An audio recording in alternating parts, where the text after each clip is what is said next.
नमस्कार दर्शकों, स्वागत आप सभी का हमारी इस खास चर्चा में। आपके साथ मैं हूं ऐश्वर्या। कोरोना वायरस एक ऐसी महामारी जिसने सिर्फ हमारे देश ही नहीं बल्कि पूरी दुनिया को अपनी जद में ले लिया। आंकड़े बताते हैं कि किस तरह से विकसित अर्थव्यवस्थाएं कोरोना के चलते अर्श से फर्श पर आ गई। बात उत्तर प्रदेश की करें तो हम सफलतापूर्वक वैक्सीनेशन के तीसरे चरण में पहुंच चुके हैं। लेकिन जिस तरह से महाराष्ट्र और केरल में अब कोरोना के कोविड-19 के मामले बढ़ रहे हैं, कभी दूसरे स्ट्रेन की बात हो रही है तो कभी दूसरी लहर की। ऐसे में कितनी सावधानी अब भी रखने की जरूरत है, कितना अलर्ट पर रहने की जरूरत है, यही हमारा आज का चर्चा का विषय है। सावधान, कोरोना अभी गया नहीं।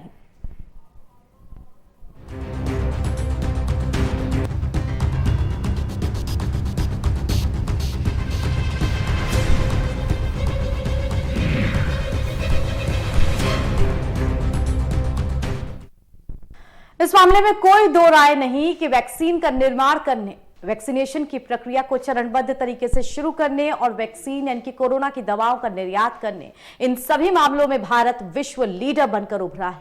लेकिन अब जिस तरह से महाराष्ट्र और केरल में कोविड-19 के मामले जोर पकड़ रहे हैं, ऐसे में स्थितियां कितनी गंभीर हो सकती हैं, कितना सचेत रहने की जरूरत है। उत्तर प्रदेश में, जहां की आबादी यानी कि जनसंख्या के लिहाज से सबसे बड़ा राज्य उत्तर प्रदेश है, कितना अलर्ट रहने की जरूरत, चर्चा करेंगे इसी विषय पर। हमारे साथ डॉक्टर्स का एक पैनल जुड़ चुका है, लेकिन उससे पहले आप सभी को एक छोटी सी विशेष रिपोर्ट दिखा दें।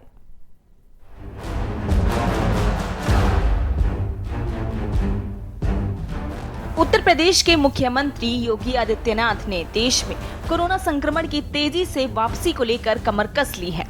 सीएम योगी आदित्यनाथ ने देश में एक बार फिर से कोरोना वायरस संक्रमण के बढ़ते मामलों को देखते हुए अधिकारियों को हाई अलर्ट पर कर दिया है।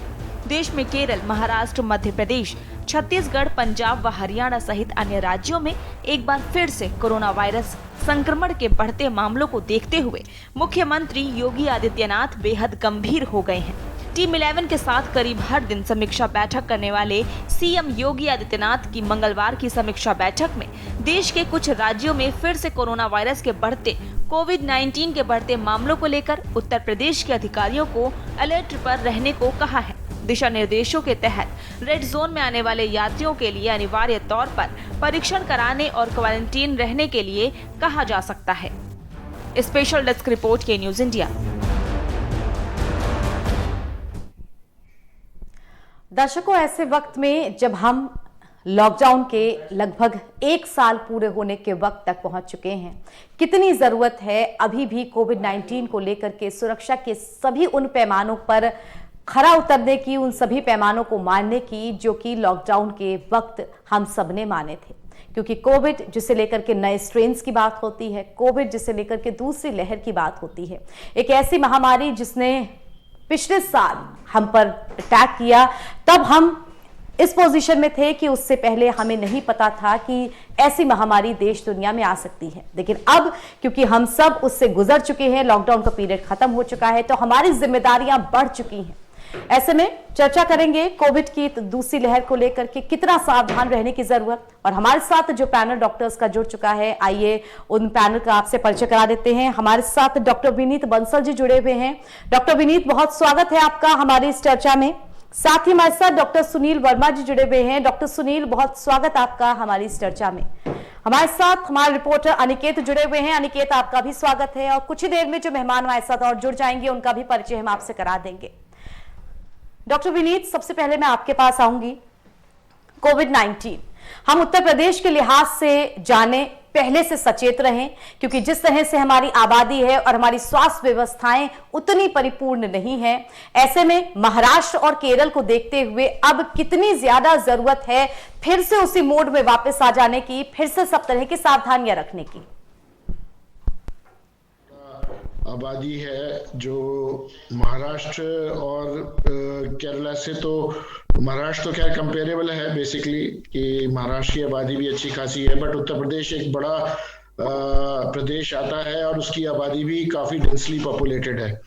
तो ऐसे समय में जब हम समझ रहे थे कि कोविड अब खत्म होने की ओर है, फिर से एक लहर आई है महाराष्ट्र के अंदर और केरल के अंदर, कुछ इंदौर के अंदर केसेस भी देखे गए हैं कि बढ़ रहे हैं, तो एमपी के अंदर भी ये बढ़ रहा है। तो अभी खैर उत्तर प्रदेश के अंदर इसने इतनी तेजी से दस्तक नहीं दी है, दूसरी बल्कि तीसरी लहर कहेंगे इसको कोविड की। तो ऐसे में सावधानियां बहुत जरूरी हैं, क्योंकि अब पब्लिक गैदरिंग स्टार्ट हो चुकी है और लोगों ने मिलना जुलना शुरू कर दिया है, लापरवाही लोगों ने बरतना शुरू कर दिया है। काफी सारे लोगों को कोविड से ग्रसित हो चुके हैं, तो वो ये सोच रहे हैं कि उनके अंदर अब ये बीमारी नहीं हो सकती दोबारा। और इसके अलावा ये भी है कि जो पब्लिक गैदरिंग्स हैं या रोड के ऊपर आप कहीं निकल जाओ, किसी भीड़ भाड़ वाले इलाके में निकल जाएं, तो आप ये देखेंगे कि वहां पे 90% लोग मास्क नहीं पहन रहे हैं। सबसे इम्पोर्टेंट पार्ट जो है इस कोविड से बचने का तरीका जो है कि आप मास्क पहने, अपने नाक को और मुंह को, जो दो द्वार हैं आपके शरीर के अंदर वायरस के घुसने के, उनको आप ब्लॉक करके रखें। दूसरी चीज ये है कि आप किसी भी आदमी से जिससे मिल रहे हैं और आपको थोड़ा भी सस्पिशन है कि ये कोरोना से ग्रसित हो सकता है, वो खांस रहा है या छींक रहा है या आपको पता है कि उसे बुखार है, तो अपनी जो मीटिंग है वो बहुत मिनिमाइज करके मुश्किल से 4-5 मिनट के अंदर ही खत्म करें। 15 मिनट से ज्यादा किसी आदमी से मिलने की कोशिश ना करें। और जहां आपको लगे कि बहुत भीड़ भड़का वाला एरिया है और आपको मजबूरी में आप फंस जाते हैं, वह मास्क का इस्तेमाल जरूर करें। ये दो सावधानी अगर जो हम बरतेंगे कि अगर जो हम मिलने का समय किसी भी आदमी से, किसी व्यक्ति से अगर जो हम लिमिटेड कर लेते हैं अपना, तो एक्सपोजर टाइम हमारा घट जाता है, वायरल लोड कम हो जाता है। और मास्क पहनते हैं तो ये वायरल लोड और भी ज्यादा कम हो जाता है। तो हमें पहली बात तो पब्लिक गैदरिंग्स अभी थोड़ा अवॉइड करनी चाहिए। सरकार की मजबूरियां हैं जिसकी वजह से ये आर्थिक रूप से भी सरकार को देखना पड़ता है, तो चीजों को खोलना अनिवार्य था, क्योंकि फाइनेंशियल क्राइसिस भी हमारी पूरी कंट्री के अंदर आता जा रहा था। बट अब ये हमारी सावधानी है जो हम लोगों को लेकर चलनी है कि सरकार की हम सहायता करें। वैक्सीनेशन जिन जिन लोगों को लगवाया, सरकार पहले तो सबसे पहले डॉक्टर्स का नंबर आया था, नर्सिंग स्टाफ का नंबर आया था। अब जो ऑफिसर्स हैं और सरकारी कर्मचारी हैं उन लोगों का वैक्सीनेशन चल रहा है, पहला दौर, और डॉक्टरों का दूसरा दौर स्टार्ट हो गया है। तो मेरा यही कहना है कि मास्क पहने और गैदरिंग्स में कम जाएं, और वैक्सीनेशन जिसका भी आ रहा है नंबर, वो अपने नंबर से वैक्सीनेशन जरूर कराए, क्योंकि वैक्सीनेशन करा के ही जरूर करवाए। यानी कि वो सारे मोड्स डॉक्टर जो कि हम कहेंगे लॉकडाउन के आसपास हम लोग फॉलो कर रहे थे, वो हमें जरूर फॉलो करने चाहिए। हमारे साथ डॉक्टर सुनील वर्मा जी भी जुड़े हुए हैं। डॉक्टर सुनील, आपके पास में आऊंगी। यहाँ पर अगर हम उत्तर प्रदेश की बात कर ले, उत्तर प्रदेश की राजधानी लखनऊ की बात कर ले, तो जनसंख्या के लिहाज से उत्तर प्रदेश भारत का सबसे बड़ा राज्य है। ऐसे में महाराष्ट्र और केरल, उनको देखते हुए क्या हमें पहले से ही हाई अलर्ट पे रहना चाहिए? क्या हमें पहले से ही सावधानी बरतने की जरूरत है? क्षेत्र के ब्रह्मचारी पुरवा में उस समय सनसनी फैल गई जब 35 वर्षीय युवक की पेड़ से लटकते हुए लोगों ने जब से केसेस डाउन होने शुरू हुए, तो उसके बाद से उन्होंने सोशल डिस्टेंसिंग छोड़ दी। लोगों ने पार्टीज में मिलना शुरू कर दिया, बड़ी बड़ी गैदरिंग्स में मिलना शुरू कर दिया, मास्क लगाना छोड़ दिया।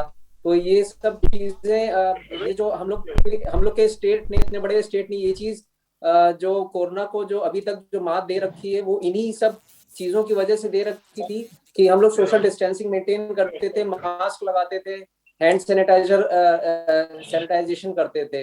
लेकिन अभी लोगों ने ये सारी चीजें छोड़ दी। तो हमें इस चीज पे खास ध्यान देना चाहिए कि एसएमएस का हम लोग को खास ध्यान देना चाहिए कि सैनिटाइजेशन, मास्क और सोशल डिस्टेंसिंग ये अभी भी मेंटेन करना है, क्योंकि कोरोना वायरस अभी दुनिया से गया नहीं है। कोरोना वायरस के स्ट्रेन्स बदल रहे हैं और ऐसा कोई जरूरी नहीं है कि हम ये नहीं कह सकते कि ये फर्स्ट राउंड है या सेकेंड राउंड है या थर्ड राउंड ऑफ वायरस है। एक्चुअली स्ट्रेन बदल रहे हैं, तो अलग स्ट्रेन के वायरस से भी हम लोग उतने ही संक्रमित हो सकते हैं जितना पहले के स्ट्रेन के वायरस से। मैं ये भी कहूँगा कि बहुत से हेल्थ केयर वर्कर्स यूपी में वैक्सीनेशन को लेके बहुत सी भ्रांतियां हैं, उसको लेके बहुत स्किप कर रहे हैं वैक्सीनेशन। वो चीज नहीं करनी चाहिए। जितनी वैक्सीनेशन की अगर सुविधा मिल रही है तो उसको ग्रैब करना चाहिए, चाहे वो किसी भी एज ग्रुप का हो, चाहे वो हेल्थ केयर वर्कर्स में हो, चाहे वो फ्रंट लाइन वर्कर्स में हो। अगर वैक्सीनेशन की अगर सुविधा मिल रही है तो उसको ग्रैब करना चाहिए। और हमें सोशल डिस्टेंसिंग, मास्क और सैनिटाइजेशन जैसा खास ख्याल अभी भी रखना चाहिए, जैसे कि बिल्कुल सही कहा आपने। यानी कि अभी भी हम उसी वाली स्थिति में हैं जब हमें सोशल डिस्टेंसिंग और मास्क इन सब का पालन करना बहुत ज्यादा जरूरी है कोविड को लेकर के, क्योंकि कोरोना अभी पूरी तरह से गया नहीं है। दर्शकों, इसी बीच आपको बता दें कि उत्तर प्रदेश सरकार की तरफ से प्रेस कॉन्फ्रेंस हो रही है। नवनीत सहगल प्रेस कॉन्फ्रेंस को ले रहे हैं, क्या कुछ कह रहे हैं, आइए आपको सीधे लिए चलते हैं।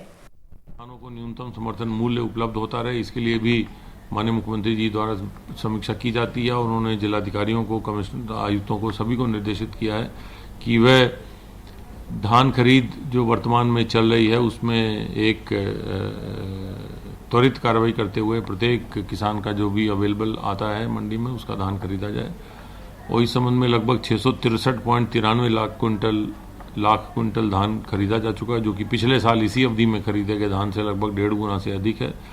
ये जो मात्रा है पिछले वर्ष से भी 1.5 गुना अधिक, ये दर्शाता है कि सरकार किसानों को न्यूनतम समर्थन मूल्य देने के लिए कृतसंकल्प है और विशेष प्रयास कर रही है कि सभी को जो उनकी फसल की खरीद में उपलब्ध कराया जाए। गेहूं की खरीद के लिए रिकॉर्ड 6000 से अधिक क्रय केंद्रों की नियोजन कर लिया गया है। जैसे ही प्रक्रिया गेहूं की फसल आनी प्रारंभ होगी, क्रय प्रारंभ कर दिया जाएगा।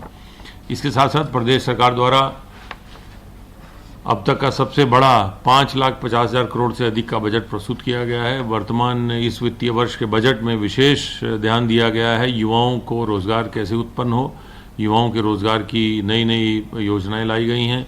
प्रदेश में अवस्थापना और औद्योगिक विकास के लिए विशेष प्राविधान किए गए हैं। इसके साथ साथ ग्राम्य विकास में और नमामि गंगे, प्रत्येक घर को जल, प्रत्येक गांव को सड़क, प्रत्येक गांव घर को बिजली और प्रत्येक गांव डिजिटल, प्रत्येक गांव में बैंकिंग सुविधा, ये सब का एक प्रयास करके प्रदेश के सर्वांगीण विकास के लिए ये एक रिकॉर्ड बजट प्रस्तुत किया गया है, जो माननीय मुख्यमंत्री जी द्वारा कल प्रेस वार्ता में भी इसके बारे में विवरण दिया गया था और शेष विवरण भी उपलब्ध कराया जा रहा है। धन्यवाद।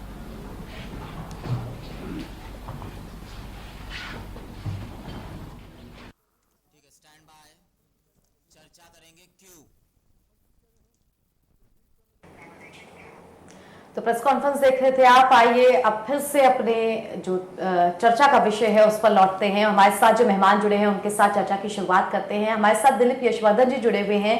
दिलीप जी, बहुत स्वागत आपका हमारी इस चर्चा में। Thank you. अगर कोविड को लेकर के हम बात करते हैं तो हमें शायद सामाजिक जिम्मेदारी की बात सबसे पहले करनी चाहिए, और बात अगर उत्तर प्रदेश की आती है तो ये और ज्यादा जिम्मेदारी बढ़ाने वाला है, क्योंकि हम इस बात को देख चुके हैं कि जब लॉकडाउन की स्थिति आई तब किस तरह से पैनिक की सिचुएशन हुई। लॉकडाउन लगने के बावजूद लोग राशन की दुकानों पर टूट पड़े। जब ये डिक्लेरेशन हुई कि आपको खाने पीने की सारी चीजें मुहैया होंगी, उन्हें नहीं बंद किया जाएगा, तब स्थिति सामान्य हुई। फिर एक बार हमने कंडीशन देखी जब कोरोना से संबंधित एक दवाई, उसे लेकर के कहा गया कि इस दवाई के लेने से कोरोना ठीक होगा। तभी हमने मेडिकल स्टोर्स पे जाकर के रिसर्च की, वहां से वो दवाइयां गायब थी। मतलब पैनिक की जो सिचुएशन थी वो बहुत जबरदस्त तरीके से आई थी। तो अब जो कंडीशन हम देख रहे हैं, सेकेंड वेव की जो बात हो रही है उत्तर प्रदेश में, कितनी जरूरत है सामाजिक जिम्मेदारी भी आम आदमी को निभाने की? ऐश्वर्या, पहली बात तो कोरोना गया नहीं था, ये एक नॉर्मल रूटीन में हम सब लोग आ गए थे। वैसे ही सारे समय जो गैदरिंग्स थी उसी तरीके से शुरू हो गई थी, क्योंकि सरकार की तरफ से भी धीरे धीरे सारी चीज़ों को खोल दिया गया था और सरकार ने अपनी तरफ से मेडिकल सुविधाओं को बहुत अच्छी तरीके से मुहैया कराया। इस पर कोई क्वेश्चन मार्क नहीं लगाया जा सकता। लेकिन ये जो बीमारी है, ये जो वायरस है, वो अनसीन वायरस है। कहाँ से आएगा, कैसे आएगा, किसके अंदर कैसे प्रवेश कर जाएगा, ये किसी को नहीं पता है। और जहां तक बात आती है सामाजिक जिम्मेदारी की, तो मैं कहता हूं यहाँ व्यक्ति सामाजिक जिम्मेदारी को ना निभाए, वो व्यक्तिगत जिम्मेदारी को निभा ले, क्योंकि समाज जो है वो व्यक्तियों से बना है और ये बीमारी समाज को नहीं लग रही है, व्यक्ति को लग रही है। जब व्यक्ति को लग रही है तो समाज में फैल जा रही है। तो हमें समाज को छोड़ करके सबसे ज्यादा अपने आप को प्रोटेक्ट करने की जरूरत है, क्योंकि हर व्यक्ति अपने आप को प्रोटेक्ट कर लेगा तो समाज इटसेल्फ प्रोटेक्टेड हो जाएगा। और हम अपने को बचा लेंगे तो हम अपने परिवार को बचा लेंगे, हम अपने परिवार को बचा लेंगे तो हम अपने शहर को बचा लेंगे, शहर बच जाएगा तो प्रदेश बच जाएगा, प्रदेश बच जाएगा तो देश बच जाएगा, और देश बचेगा तो दुनिया बच जाएगी, क्योंकि ये बीमारी ऐसी है जिसने पूरी दुनिया पे इफेक्ट डाला है। अगर हम मेडिकल की बात करें तो मेडिकल रूप से ये बीमारी कहीं गई नहीं थी, बल्कि जब भी डॉक्टर साहब बैठे हैं वो ज्यादा बेहतर बताएंगे इस बारे में कि जब भी चेंज ऑफ वेदर होता है तो बहुत सारे वायरस ऑटोमेटिकली एक्टिवेट हो जाते हैं। आज देखिए दिन में गर्म हो रही है, हम एसी चला करके बैठ जाते हैं, गाड़ी में एसी चला लेते हैं, शाम को एकदम से ठंड हो जाती है, 2-3 दिन पहले एकदम से मौसम बदल गया, बारिश हो गई, लखनऊ में ओले पड़ गए। तो ये जब भी चेंज ऑफ वेदर होता है तो बाकी वायरसेस भी एक्टिव हो जाते हैं, और जो कोरोना है वो ऑलरेडी था और एक्टिव हो जाएगा। तो हमें ये जरूरत है कि हम सिर्फ जितनी जरूरत है उतना ही काम करें, उतना ही बाहर निकले, उतनी ही गैदरिंग्स को करें, क्योंकि हम लोगों ने सोशल गैदरिंग करना शुरू कर दिया। मार्केट में आप निकल जाइए, आपको कहीं नहीं लगेगा कि कहीं कोरोना है। उसका एक कारण यह भी है कि सरकार की तरफ से भी सारे चीजों को खोल दिया गया, सिनेमा हॉल्स भी खोल दिए गए, छोटे बच्चों के स्कूल्स भी खोल दिए गए, ट्रेनें भी चालू कर दी गई, हवाई जहाज भी चालू हो गए, सारा मीन्स ऑफ ट्रांसपोर्टेशन चालू हो गया। तो आदमी को यह लग रहा है कि सरकार जब कह रही है कि सब खुला है, इसका मतलब सारी चीजें स्थिति नॉर्मल है, तो हम उसी तरफ चले जा रहे हैं। लेकिन यहां मैं फिर कहूंगा कि यहां जिम्मेदारी हमारी है, बीमारी सरकार को नहीं लग रही है। सरकार तो अपनी तरफ से जो जिम्मेदारियां निभा सकती थी वो निभा रही है, लेकिन आपको अपनी व्यक्तिगत और सामाजिक जिम्मेदारियों का निर्वहन पहले करना है ताकि आप सुरक्षित रहें। हमारे साथ हमारे रिपोर्टर अनिकेत भी जुड़े हुए हैं। अनिकेत, कोविड को लेकर के मुख्यमंत्री ने बैठक भी की, तमाम चीजों की जानकारी भी ली। अब हम वैक्सीनेशन के तीसरे चरण में भी पहुंच रहे हैं। क्या कुछ पूरा इस बैठक में मुख्यमंत्री की तरफ से पूछा गया और क्या तैयारियां शुरू हुई हैं? तो प्रदेश सरकार पूरी तरह से पहले भी तैयार थी और अब भी कहीं ना कहीं तैयार दिख रही है। बात की जाए अगर मुख्यमंत्री योगी आदित्यनाथ की, तो टीम 11 के साथ में आज अपने आवास पर मुख्यमंत्री ने बैठक भी की, जिसमें प्रदेश के वरिष्ठ अधिकारी सम्मिलित हैं। और जिलाधिकारी अभिषेक प्रकाश की अगर बात की जाए तो वो भी पूरी तरह से तैनात है। कल ही उन्होंने जो बड़े विद्यालय हैं और जो बड़े जो संस्थान है उनको बुलाया हुआ है, उनसे बैठक करने की बात भी कही है, क्योंकि जिस तरह से महाराष्ट्र पंजाब में देखा जा रहा है कि कोरोना का संक्रमण बढ़ रहा है, तो कहीं ना कहीं प्रदेश में भी पूरी तरह से तैयारियां हैं। इसको लेकर मुख्यमंत्री पूरी तरह सजग दिख रहे हैं। स्वास्थ्य विभाग को भी लगातार दिशा निर्देश दिया गया है। कल की जो बैठक हुई है, जो डीएम अभिषेक प्रकाश ने जो बैठक करी, उसमें सीएमओ संजय भटनागर भी मौजूद थे। और जो पूरी तरह से जो खाका तैयार किया गया है वो ये है कि अगर वैश्विक महामारी का दौर फिर से लौटता है तो कैसे प्रदेशवासियों को इसको पूरा रखा जाए, उसके साथ अगर वैक्सीनेशन की जो प्रक्रिया है उसको और कितनी गति दी जाए। इसके साथ साथ ये भी कहा गया कि जो एयरपोर्ट और जो रेलवे स्टेशन है वहां पर भी एक्टिविटी जो हो रही है उसको लेकर भी लगातार स्वास्थ्य विभाग की टीम अलर्ट मोड पर आ चुकी है, और जो भी लोग आ रहे हैं उनका परीक्षण भी किया जा रहा है। इसके साथ साथ जो राजधानी में बाहर के जो लोग आने जाने वाले हैं, अब उनकी भी कहीं ना कहीं जांच होगी, उसके बाद ही उनको राजधानी या प्रदेश में प्रवेश मिलेगा। तो कहीं ना कहीं तैयारियां पूरी पुख्ता कर ली गई हैं ताकि बिल्कुल आपने इस बात को सही तरीके से सामने लाया कि बाहर से अब जो लोग आ रहे हैं उनकी चेकिंग भी बहुत ज्यादा जरूरी है कि ये जो नए स्ट्रेन्स हैं ये कहीं बाहर से ना प्रवेश करें हमारे प्रदेश में या हमारे शहर में। दर्शकों, इसके साथ एक छोटे से ब्रेक के लिए हम रुक रहे हैं, लेकिन ब्रेक के उस पार भी कोरोना से संबंधित बहुत सारे प्रश्न हैं जिन्हें पूछना अनिवार्य भी है और जिन्हें आपका जानना जरूरी भी है। छोटा सा ब्रेक, जल्द लौटेंगे। कोरोना से संबंधित और जो सावधानियां बरतने की जरूरत है उनके बारे में आपको बताएंगे।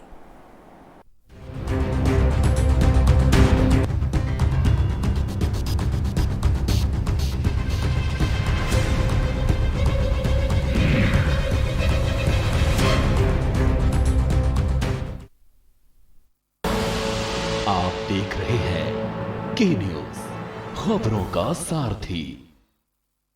खुदी को आजमाया है तो ये अंदाज आया है, खुदी को आजमाया है तो ये अंदाज आया है। तुम में भी मैं हूं, शुद्ध प्लस पान मसाला।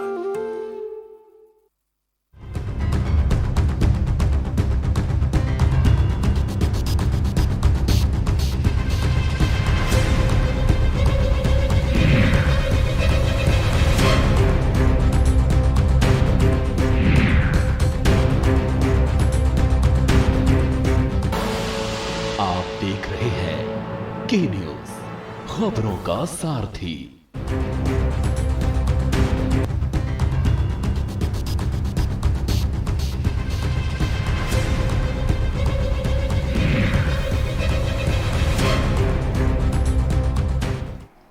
ब्रेक के बाद स्वागत आप सभी का। सावधान, कोरोना अभी तक गया नहीं, इस विषय पर हम चर्चा कर रहे हैं। हमारे साथ डॉक्टर्स का एक पैनल जुड़ा हुआ है।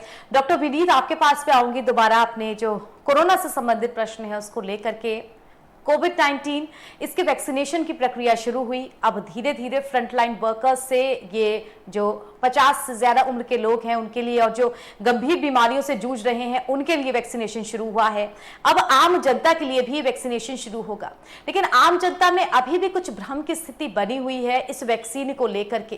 क्या पूरी तरह से कोरोना की जो वैक्सीन है ये सुरक्षा के पैमानों पर खरी उतर रही हैं, और क्या जो आम जनता है उसके बीच जो थोड़ी सी भी भ्रम की स्थिति है उसको दूर करने की अब जरूरत है?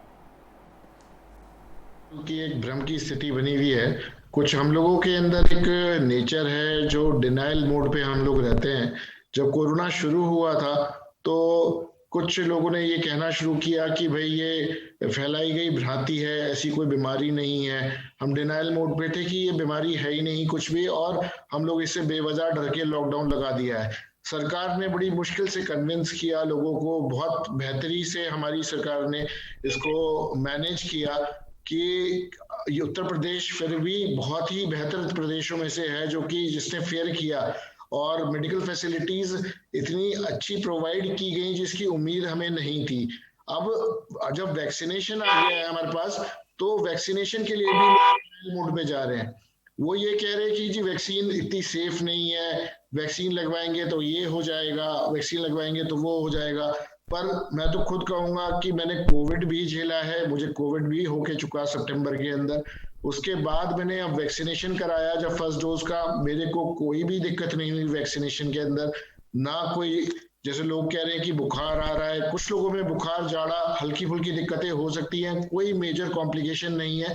मेरे को तो इवन जाड़ा या बुखार टाइप की भी कोई फीचर इस वैक्सीनेशन के बाद नहीं महसूस हुए, और मैं पूरी तरीके से स्वस्थ होके अपना, जिस दिन मैंने वैक्सीनेशन लगाया उस दिन भी मैंने पूरी तरीके से काम किया, और उसके बाद एक दिन भी रेस्ट लेने की मुझे जरूरत नहीं पड़ी। और अब मेरा दूसरा वैक्सीनेशन 26 तारीख को ड्यू है, जिसे मैं प्रॉम्प्टली लगवाऊंगा। और मैं सब लोगों से आग्रह करूंगा कि ये बहुत ही सेफ वैक्सीन है, और हमारे हिंदुस्तान की उपलब्धि है कि हमने इतने कम समय के अंदर इतनी अच्छी वैक्सीन प्रिपेयर कर ली है। और कहीं ना कहीं अगर जो कोरोना स्ट्रेन चेंज भी होता है तो ये हमें कहीं ना कहीं प्रोटेक्शन जरूर देगी। बीमारी होगी भी, हालांकि तो होगी नहीं, अगर जो होगी भी तो बहुत हल्की होकर निकल जाएगी। थैंक यू ऐश्वर्या जी। बिल्कुल, यानी कि आम आदमी को घबराने की थोड़ी सी भी जरूरत नहीं है। ये वैक्सीन पूरी तरह से कारगर है, और फ्रंटलाइन वर्कर्स यानी कि हमारे डॉक्टर्स, हमारे मेडिकल स्टाफ को ये वैक्सीन ऑलरेडी लगाई जा चुकी है अलग अलग चरणों में, और उनका जो दूसरा चरण है वो भी अब शुरू होने वाला है। डॉक्टर सुनील भी हमारे साथ जुड़े हुए हैं। डॉक्टर सुनील, जब हम ये देखते हैं कि महाराष्ट्र और केरल जैसे जो प्रदेश हैं वहां पर मामले बढ़ रहे हैं, उत्तर प्रदेश वाले ये जरूर सोचते हैं, यहाँ के निवासी, कि वो हमसे ज्यादा डेवलप स्टेट है, उनमें लिटरेसी हमसे ज्यादा है, उनमें स्वास्थ्य की सुविधाएं हमसे ज्यादा हैं, फिर भी वहां पर केसेस इससे ज्यादा बढ़ रहे हैं, वहां पर वैक्सीनेशन की प्रक्रियाएं भी इतनी अच्छी हो रही हैं। ऐसे में उन्हें देखते हुए क्या प्रदेशवासियों को और ज्यादा सावधानी रखने की जरूरत है? सरकार की तारीफ करना चाहूंगा कि उन्होंने शुरू में जो एक्शंस लिए, उन एक्शंस की वजह से, और जो फैसिलिटीज प्रोवाइड की, मतलब जिस तरह से युद्ध स्तर पे कोविड हॉस्पिटल्स रिक्रूट किए गए, प्राइवेट हॉस्पिटल्स, प्राइवेट बॉडीज को भी इसमें शामिल किया गया, तो उससे हम लोगों ने बहुत तेजी से कोरोना के जो महामारी है उस पर हम लोगों ने काफी तेजी से इस पे विजय पाने की कोशिश की। केरल और महाराष्ट्र के लिए ये कहा जा सकता है कि वहाँ पे लॉकडाउन के बाद वहाँ पे बहुत जल्दी, बहुत तेजी से लोगों ने पार्टीज करना शुरू किया, लोगों ने मिलना जुलना शुरू किया, मास्क पहनना जरूरी नहीं समझा, और वहाँ पे वैक्सीनेशन की देरी भी एक कारण ऐसा हो सकता है सेकंड वेव का। बिसाइड्स महाराष्ट्र और केरल में बहुत से लोग बाहर से भी आते हैं, विदेशों से भी आते हैं, जो ये भी एक कारण हो सकता है, जो अलग स्ट्रेन ऑफ वायरसेस लेके आ रहे हो, ये भी एक कारण हो सकता है कि वहाँ पे कोरोना वायरसेस केसेस जंप हुए हो। तो इसलिए हमारे स्टेट में ये चीज सेकेंड वेव या थर्ड वेव ना आए, इसके लिए हम लोग को वैक्सीनेशंस पे बहुत ध्यान देना चाहिए। अगर वैक्सीनेशंस प्रोवाइड हो रही हैं तो उसको ग्रैब करना चाहिए, और रेलवे स्टेशंस, एयरपोर्ट्स, इस पे निगरानी कड़ी करनी चाहिए। बिल्कुल, तो बहुत ज़्यादा ज़रूरत है कि वैक्सीनेशन के साथ साथ उन सारे रूल्स एंड रेगुलेशंस को भी फॉलो करने की जो कोविड-19 के लिए बनाए गए हैं। यशवर्धन जी, आपके पास मैं आऊँगी। हाल फिलहाल उत्तर प्रदेश में चाहे 25 दिसंबर क्रिसमस का टाइम रहा हो या 1 जनवरी या फिर राजधानी लखनऊ में जो तमाम सारे मेले और प्रदर्शनी लगी हों, हम देख रहे हैं कि बड़ी संख्या में लोग निकल रहे हैं और लोग बाहर घूमने के लिए पहुंच भी रहे हैं। लेकिन जब हम महाराष्ट्र का एग्जाम्पल लेते हैं, हम केरल का एग्जाम्पल लेते हैं, क्योंकि अभी तक तो बहुत दूर के एग्जाम्पल्स हमारे सामने थे कि यूके किस तरह से जूझ रहा है, अमेरिका किस तरह से नंबर 1 की पोजीशन है 2 करोड़ से ज्यादा केसेस के साथ। लेकिन जब उत्तर प्रदेश अपने ही कहेंगे आप देश में 2 प्रदेशों को देखता है, तो अब कितना सचेत हमें रहने की जरूरत है? ऐश्वर्या जी, रामचरितमानस में एक दोहा है कि भय बिनु हुई न प्रीति, यानी कि भय के बिना प्रीति नहीं होती। ये बात यहाँ पर बहुत प्रासंगिक होती है, क्योंकि जब कोरोना नया नया आया था तो हम सब बहुत ज्यादा भयभीत थे और हम जरा सी बात पर पूरी सावधानी बरतते थे और हम घर से नहीं निकलते थे। इवन हम गेट को छूने में डरते थे, किसी चीज को छूने में डरते थे, गलती से छू लेते थे तो हम हाथ धोते थे जा करके। बाहर निकलना भी पड़ता था तो हम अपने आप को पूरा रैप करके निकलते थे। जब अनलॉक हुआ तो भी हम बहुत डर डर के बाहर आते थे। घर के बुजुर्गों को, बच्चों को हम लोग तब भी बाहर नहीं जाने देते थे। लेकिन धीरे धीरे हमारे दिल से डर निकल गया। डर निकल जाने की वजह से वही स्थिति फिर वापस आ गई। तो यहां पर यह जरूरी है कि हम थोड़ा डरते रहें। यहां पर डर के आगे जीत नहीं है, यहां पे डर के पीछे जीत है, यहां डरने में ही जीत है। अगर हम डरते रहेंगे तो हम यहां पर सुरक्षित रहेंगे। तो मैं आपके चैनल के माध्यम से जनता से अपील करूंगा कि डरते रहिए, सुरक्षित रहिए, घरों में रहिए और जितनी जरूरत हो उतना ही अपने आप को एक्सपोजर में लाइए, बाहर निकलिए, लोगों से मिलिए जुलिए। आपने जनता को ये राय दी, लेकिन जनता असल में क्या कर रही है, बहुत ही कम शब्दों में हम अनिकेत के साथ जान लेते हैं। अनिकेत, आप बाहर खड़े हैं, चौक चौराहों का अपना जायजा भी लिया, कितना आप देख पा रहे हैं कि जनता जो है वो रूल्स एंड रेगुलेशंस फॉलो कर रही है अब कोविड को लेकर के? अगर बात की जाए कोरोना की, तो कोरोना के दृष्टिकोण से शायद ही ऐसा कोई व्यक्ति होगा जिसे कहीं ना कहीं डर हो कोरोना का। क्योंकि अगर चाहे भीड़ वाले इलाकों में जाएं या आप रेयरली कहीं सड़कों पर घूमे तो आप देखेंगे किसी के चेहरे पर ना तो मास्क है, ना ही कहीं पर किसी प्रतिष्ठानों में, ना किसी संस्थानों में सोशल डिस्टेंसिंग का पालन किया जा रहा है। तो कहीं ना कहीं लोग एक तरीके से डर को बिल्कुल भूल चुके हैं। उन्हें लगता नहीं है कि अब वैश्विक महामारी से हम लोग जुझे हुए हैं, या ये भी कह सकते हैं कि वैक्सीन आई तो कहीं ना कहीं लोगों के माइंडसेट एक बन गया कि वैक्सीन आ चुकी है तो शायद अब इससे खतरा नहीं होगा, अब किसी प्रकार की समस्या नहीं होगी। शायद एक चीज, ये एक पहलू ये भी हो सकता है। लेकिन उसके बावजूद भी अभी कहीं ना कहीं लोगों को आवश्यकता है उन सब नियमों के पालन करने के लिए। लगातार एडवाइजरी अभी भी जारी होती है लोगों को। बिल्कुल आवश्यकता है और पालन करना ही चाहिए जब तक पूरी तरह से कोरोना हमको छोड़कर नहीं चला जाता। याद रखिए कि कोरोना सावधानी ही आपका पहला बचाव है। और इसी के साथ दर्शकों, हमारी आज की इस चर्चा में फिलहाल के लिए इतना ही। यशवर्धन जी, बहुत धन्यवाद आपका हमारे साथ जुड़ने के लिए। डॉक्टर सुनील, आपका बहुत धन्यवाद हमारे साथ जुड़ने के लिए इस चर्चा में। डॉक्टर विनीत, आपका भी बहुत धन्यवाद, क्योंकि डॉक्टर्स की तरफ से जब सार्वजनिक मंच पे आकर के कोई बात कही जाती है तो वो दर्शकों तक जरूर अपील करती है। अनिकेत, आपका भी बहुत धन्यवाद हमारे साथ जुड़ने के लिए। जो बाहर जनता किस तरह से घूम रही है वो सारी जानकारी हम तक पहुंचाने के लिए। और फिलहाल के लिए दर्शकों दीजिए इजाजत। देश दुनिया की तमाम खबरों के लिए बने रहिए के न्यूज़ के साथ।